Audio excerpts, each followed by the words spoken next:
I hate the theater. Well, it's so disappointing, isn't it?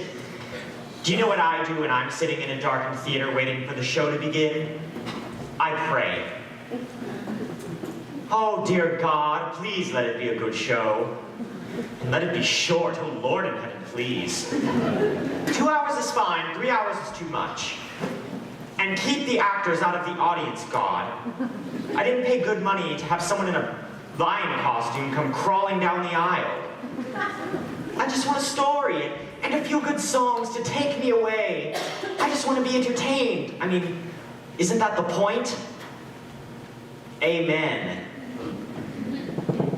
You know, there used to be a time when people sat in darkened theaters and thought to themselves, what if George and Ira Gershwin got in store for us tonight?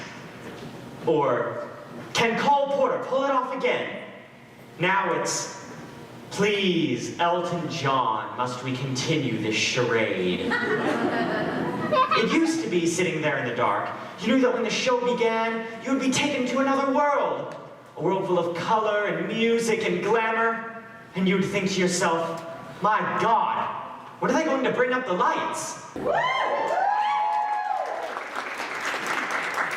Oh, how things have changed. Hello, how are we this evening? I'm feeling a little blue myself. You know, a little anxious, a little sad. I should be feeling anxious at this age. Just a little self-conscious anxiety resulting in non-specific sadness. A state that I like to call blue. Anyway, whenever I'm feeling this way, blue, I like to listen to my music. So I was going through my records this morning. Yes, records. And I was going to put on a recording of Meredith Willson's The Music Man. I had a craving for a young Ronnie Howard, but I thought, no, let's have a treat. Let's dive into the decadent world of the 1920s, when the champagne flowed and the caviar chilled and all the world was a party. For the wealthy, anyway. So I dug about, and what did I find but one of my favorite shows, Gable and Stein's The Drowsy Chaperone. Good, you know it. It's a 2-record set, remastered from the original recording made in 1928. It's the full show with the original cast, including Beatrice Stockwell as the chaperone. Isn't she elegant? And this is a full 15 years before she was Dame Beatrice Stockwell. Here, let me read what it says to you on the back. It says, mix-ups, mayhem, in a gay wedding. Of course, the phrase gay wedding has a different meaning now. But back then it just meant fun. And that's all this show is, fun.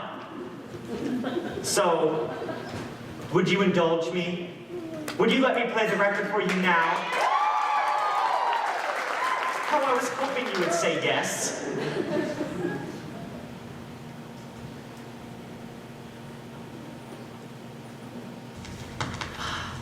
You hear that static? I love that sound.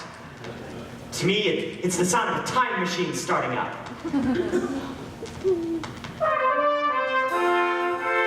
Now, imagine if you will, it's November 1928. You've just arrived at the doors of the Morosco Theater. It's very cold. Do you remember when it used to be cold in November? Not anymore. November's the new August. It's global warming. We're all doomed anyway. It's very cold, and there's a heavy gray sleet falling from the sky. But you don't care because you're going to see a Broadway show. Listen. It helps if you close your eyes.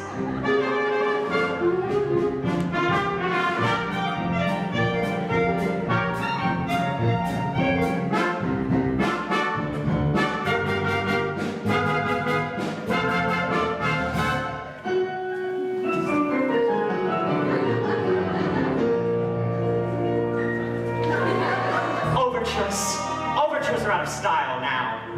I miss them. It's the show's way of welcoming you. Hello, the meal will be served shortly, but right now, would you like an appetizer? That's all an overture is, a musical appetizer. A poo-poo platter of tunes, if you will. Ooh, what's this? It's something new. It's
It never goes out of style. It's a miracle, Maggie.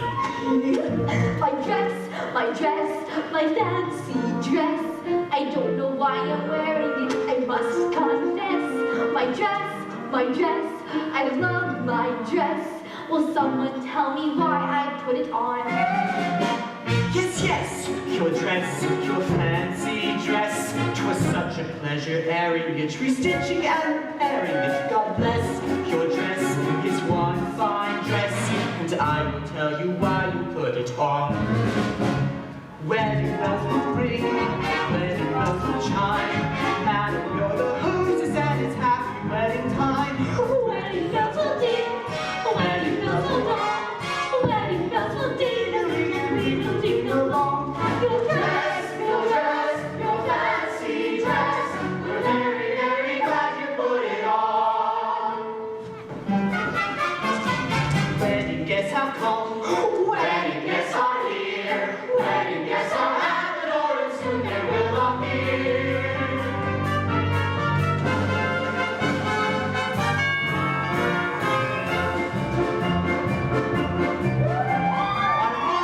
Conrad, I'm here to marry Janet. That's all of those follies who I love a lot. I'm George, that's George, the best man George. I'm honored to be doing what a best man ought. Mrs. Tottendale, don't you worry, I've got this whole wedding planned out. See? Each string represents a task yet to be completed. Pay the musicians, yell at the florist, book the minister. This whole wedding's gonna run like clockwork. Oh, is there going to be a wedding? What's that waiting? Gotta stop this wedding, or I'm not working squat. I'll be a leading lady if I get my dress. Our pastry chefs. We cross our hearts for pastry chefs. No bakery. A bakery is what we've got. I am the king of romance, so I kiss along. You are the king of romance, so you kiss along. Wedding bells will ring, wedding bells will chime, wedding bells will celebrate our happy wedding time. Someone has to come, someone isn't here. Where is Janet-Sami Weathersby, and when will she appear?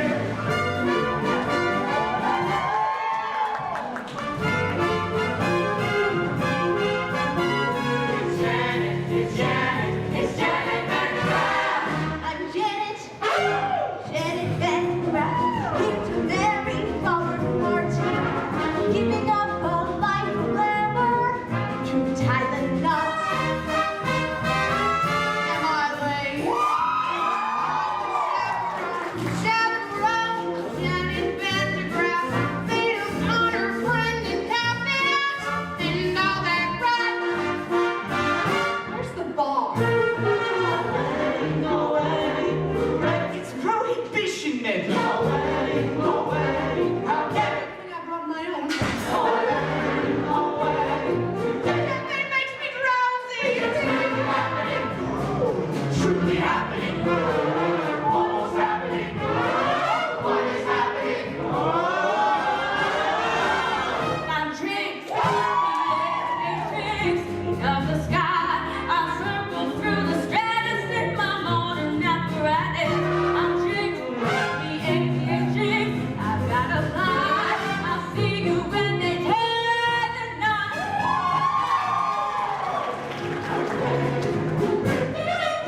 Well, there you have it. All of the guests have arrived. We have a bride who's giving up the stage for love, her debonair bridegroom, a harried producer, two jovial gangsters posing as pastry chefs, a flaky Corrine, a Latin Lothario, and an aviatrix, what we now call a lesbian.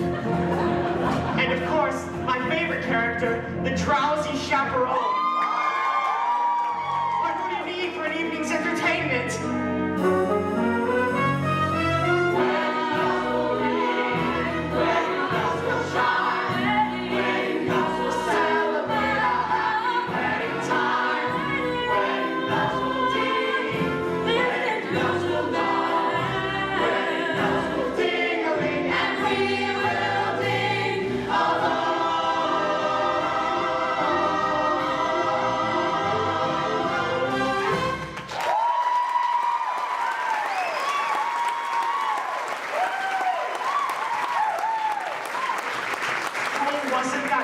wonderful, and we will ding along.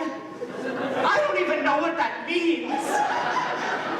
I'll guide you through this record as best as I can. Don't worry, it won't be hard to follow. So, we begin with a welcome from the love-struck groom.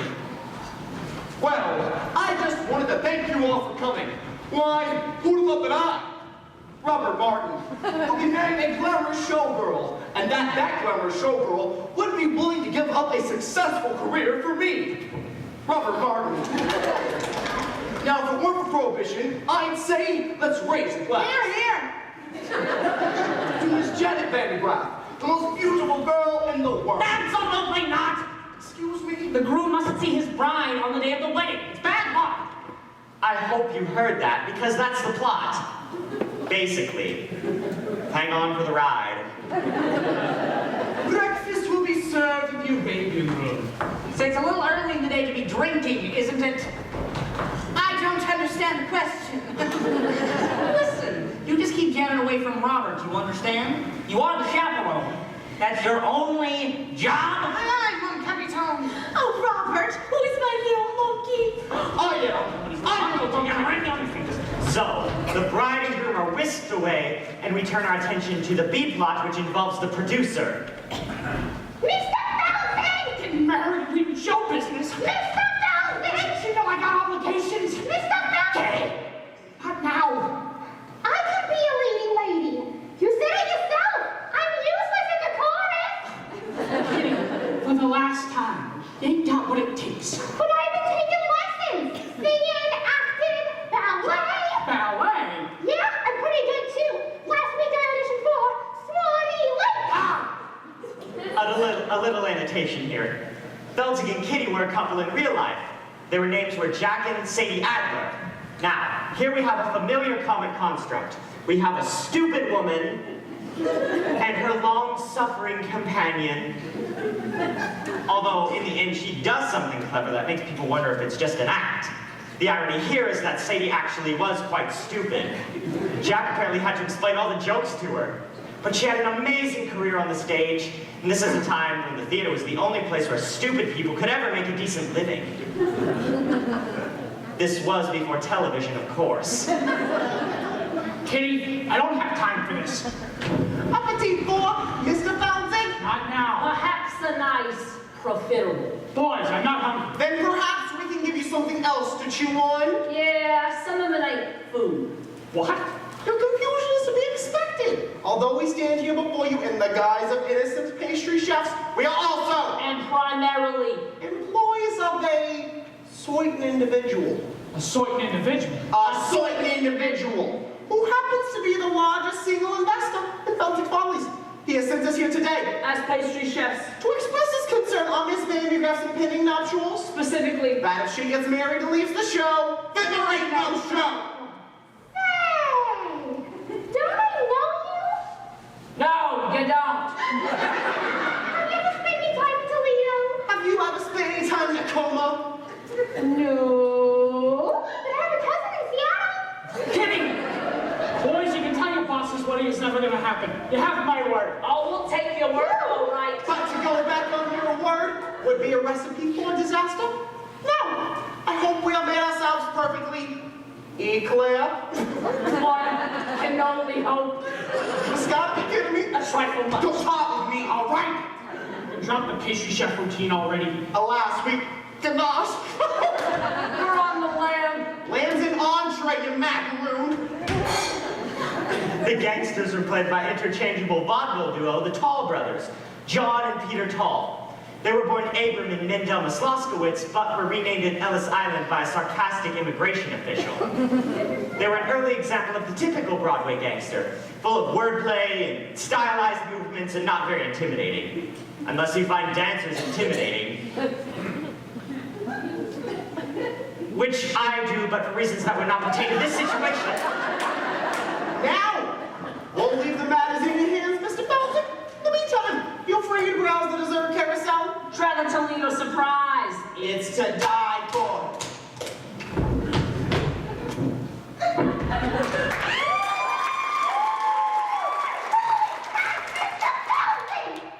They're gangsters!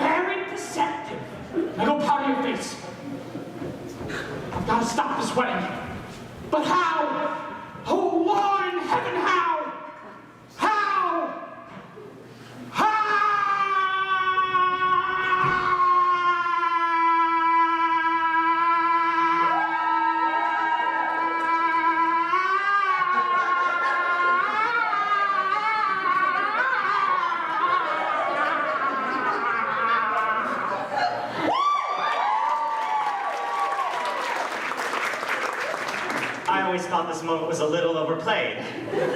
So with the story well on its way, let's go to the groom's room.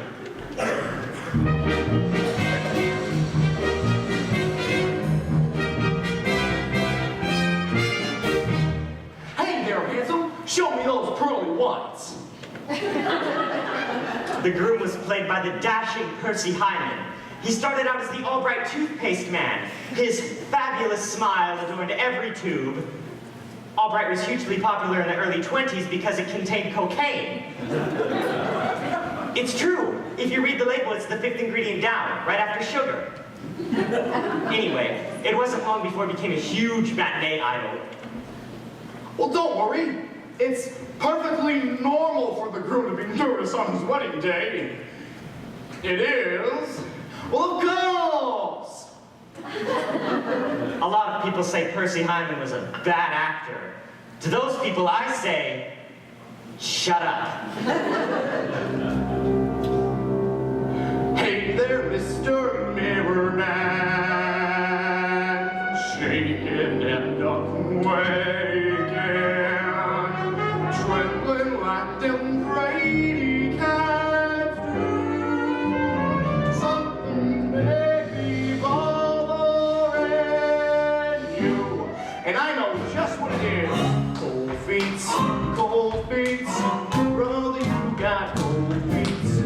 You can make them cold feet hot with a little rhythm. Younger beats, old beats, can be uncontrollable beats. Rather make them cold feet trot down the aisle. Rusty arches, they can order the swing. Icy toes can shine. Wedding marches played in ragtime swing. Make frigid souls come alive and take the time. Cold beats, snow beats, turn into cold beats. Man, make them cold beats hot. Don't sing, huh? Well, why don't you just, I don't know, maybe slide back into your butthole, you backstabbing worm! Great, now I've got to find a new minister. Say, what are you up to? I'm singing a song an old Negro taught me. I think she's ready for wedding day jitters. You think you've got this? You got the easy part. I still got to get rice, boutonnieres, and a minister. I've got the weight of the wedding on my shoulders. George, it sounds like you got cold beats. What have I got? Cold beats. What do I want? Cold beats. Well, what do I do? Scold beats? No! You make the cold feet.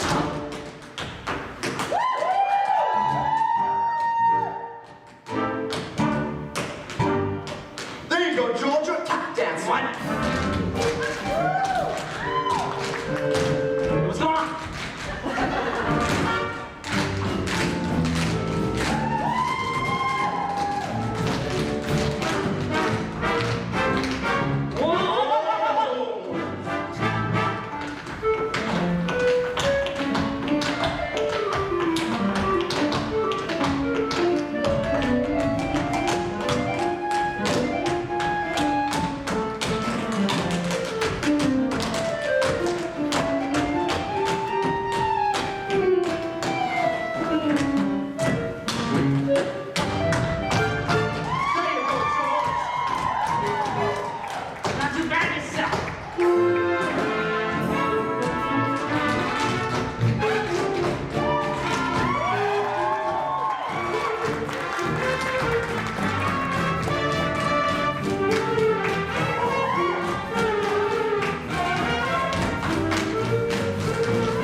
Now, something's funny about that one. Where are you putting this stuff?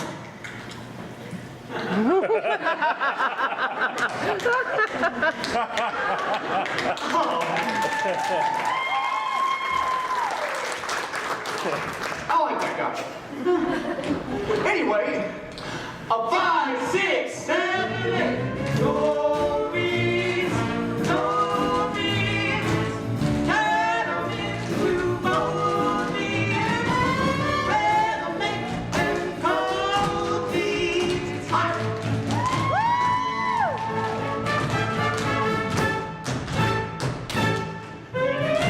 Make the cold beats hot.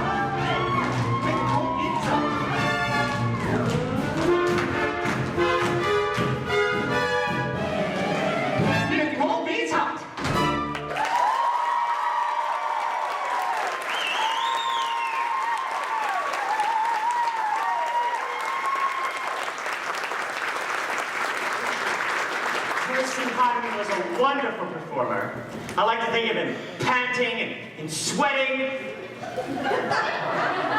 after a long dance routine.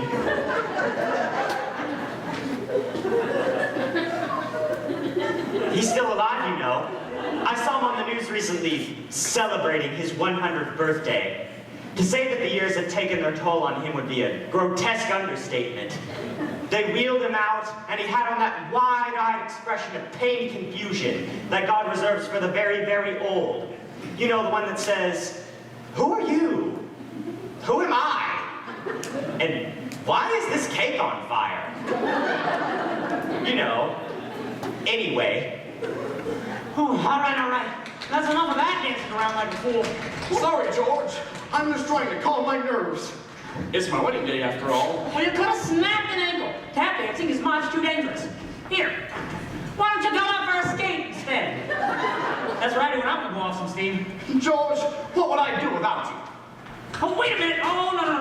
What was I thinking? I can't let you go out there like that. You might see Janet. Here, why don't you just put on this blindfold? George, you think of everything. I'm just looking out for you, my boy. And no more tap dancing.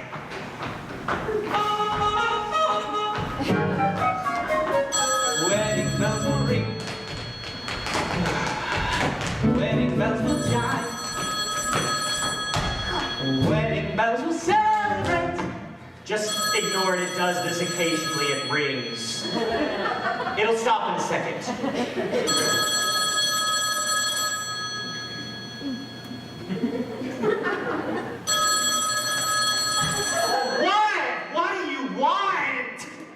Hello, you've reached my answering machine.